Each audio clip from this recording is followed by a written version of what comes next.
பெரிய customer miss பண்றியா? என்ன பெரிய கஸ்டமர்? என்ன யார் கஸ்டமர்? யார்? ஓ வியாபாரி. ஐ அம் ஃபைன். போடா இது இட்டாரா கண்ணு முன்னாடி.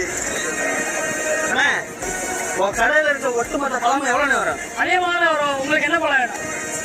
இதுல 10,000 ரூபா இருக்கு. இந்த 10,000 ரூபாய்க்கு என்னென்ன பழம் வருமோ எல்லாத்தையும் ட்ரை சைக்கிள் ஏற்றி எனக்கு வீட்டுக்கு அனுப்பி விடுறேன். மாப்ப நம்ம வீட்டுக்கு எதுவும் பழம் வேண்டியது வந்துச்சா? ஆமா, ட்ரை சைக்கிள் நிறைய பழம் ஏத்திட்டு வீட்டு அட்ரஸ் கேட்டு வந்தாங்க. ஆனா சொல்லி அனுப்பிச்சு விட்டேன். சரி டேய் அவ்வளவு பழம் எதுக்கு? கையில காசு வச்சிருந்தேன். சரி வீட்டுக்கு 4 பழம் வாங்கலான்னு வந்தேன். இந்த முனியாண்டி கடையில போய் ஒரு ஆப்பிள் எடுத்து லேசா நசுக்கி பார்த்தேன். கேளாத கேள்வி கேட்டு நான் அசிங்கமா பேசி வரட்டி விட்டாயா? அவன் மூக்க அறுக்குன்னு சொல்லிட்டு 10,000 10,000 ரூபா அவன் கடைக்கு எழுத்த கடையிலேயே 10,000 ரூபாய்க்கு பழத்தை வாங்கி வந்துட்டோம். முனியாண்டி கடைக்கு எழுத்த கடை சின்ன போய் உட்காந்துருப்பானே அதே கடை. அதுவும் அவங்க கடை தான் மூதேவி.